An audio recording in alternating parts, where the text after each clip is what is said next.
Assalamualaikum warahmatullahi wabarakatuh. Selamat datang kembali di channel Aksara Islam. Sahabat beriman, surah Al-Ikhlas seperti halnya surat-surat yang lain juga memiliki banyak rahasia yang terkandung di dalamnya. Dinamakan surah Al-Ikhlas karena dia menyelamatkan orang yang membacanya dari kesulitan dunia akhirat, dari kesulitan sakaratul maut, dari kesulitan kegelapan malam, dan dari segala kesulitan semasa di hari kiamat. Ternyata ada waktu tertentu yang dianjurkan membaca surah Al-Ikhlas. Berikut 9 keutamaan dan waktu yang dianjurkan untuk mengamalkan surah Al-Ikhlas. 1. Waktu pagi dan petang. Pada malam hujan lagi gelap gelita, kami keluar mencari Rasulullah Shallallahu Alaihi Wasallam untuk sholat bersama kami. Lalu kami menemukannya. Beliau bersabda, "Apakah kalian telah sholat?" Namun sedikit pun aku tidak berkata-kata. Beliau bersabda, "Katakanlah." Namun sedikit pun aku tidak berkata-kata. Beliau bersabda, "Katakanlah." Namun sedikit pun aku tidak berkata-kata. Kemudian beliau bersabda, "Katakanlah." Hingga aku berkata, "Wahai Rasulullah, apa yang harus aku katakan?" Rasulullah Shallallahu Alaihi Wasallam bersabda, "Katakanlah, baca surah Qul Huwallahu Ahad dan Qul A'udzu Birabbin Nas dan Qul A'udzu Birabbil Falaq ketika petang dan pagi sebanyak 3 kali.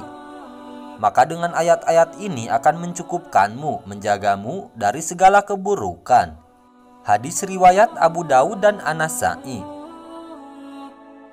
Kedua, sebelum tidur. Nabi Shallallahu Alaihi Wasallam ketika berada di tempat tidur di setiap malam, beliau mengumpulkan kedua telapak tangannya, lalu kedua telapak tangan tersebut ditiup dan dibacakan Qul Huwallahu Ahad, surah Al-Ikhlas, Qul A'udzu Birabbil Falaq, surah Al-Falaq, dan Qul A'udzu Birabbin Nas, surah An-Nas. Kemudian beliau mengusapkan kedua telapak tangan tadi pada anggota tubuh yang mampu dijangkau dimulai dari kepala, wajah, dan tubuh bagian depan. Beliau melakukan yang demikian sebanyak 3 kali. Hadis riwayat Bukhari.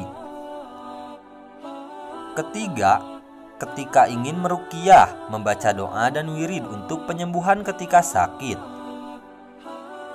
Dari Aisyah radhiyallahu anhu, dia berkata, apabila Rasulullah Shallallahu Alaihi Wasallam hendak tidur, beliau akan meniupkan ke telapak tangannya sambil membaca Qul Huwallahu Ahad, surah Al-Ikhlas, dan Mu'awwizatain, surat An-Nas dan Al-Falaq.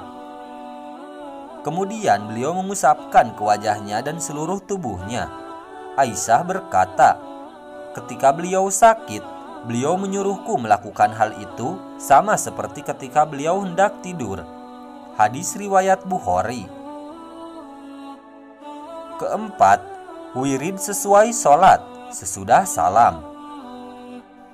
Rasulullah Shallallahu Alaihi Wasallam memerintahkan padaku untuk membaca Mu'awwizatain di akhir sholat sesudah salam. Hadis riwayat An-Nasa'i dan Abu Daud. Syekh Al-Albani mengatakan bahwa hadis ini sahih. Yang dimaksud mu'awwizat adalah surah Al-Ikhlas, Al-Falaq, dan An-Nas sebagaimana dikatakan oleh Ibnu Hajar Al-Asqalani.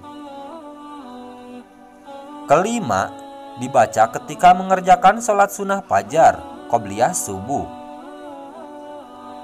Sebaik-baik surat yang dibaca ketika 2 rakaat qobliyah subuh adalah Qul Huwallahu Ahad, surah Al-Ikhlas, dan Qul Ya Ayyuhal Kafirun, surah Al-Kafirun. Hadis riwayat Ibnu Huzaimah.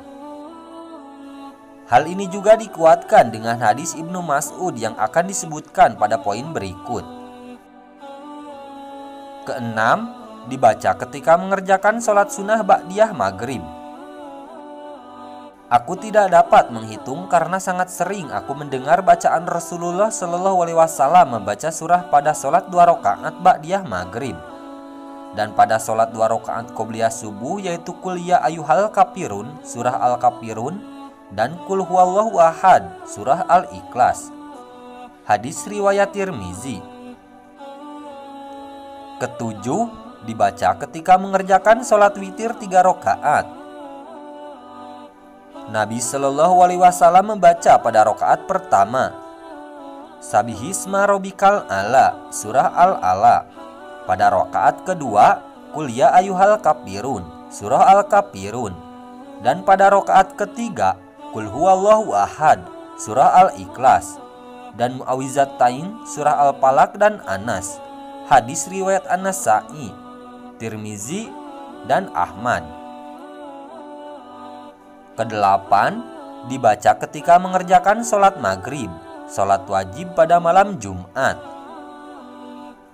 Nabi Shallallahu Alaihi Wasallam biasa ketika sholat maghrib pada malam Jumat membaca Qul ya ayyuhal kafirun dan Qul huwallahu ahad. Kesembilan, ketika sholat 2 rakaat di belakang makom Ibrahim setelah tawaf. Lantas Nabi Shallallahu Alaihi Wasallam menjadikan makom Ibrahim antara dirinya dan Ka'bah. Lalu beliau laksanakan sholat 2 rakaat. Dalam 2 rakaat tersebut, beliau membaca Qul huwallahu ahad surat Al-Ikhlas dan Qul ya ayyuhal kafirun surah Al-Kafirun. Dalam riwayat yang lain dikatakan, beliau membaca Qul ya ayyuhal kafirun surah Al-Kafirun dan Qul huwallahu ahad surah Al-Ikhlas.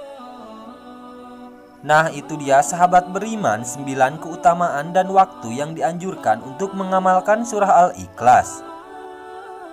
Sekian dulu video dari kami. Jangan lupa dukung channel Aksara Islam dengan klik tombol subscribe. Assalamualaikum warahmatullahi wabarakatuh.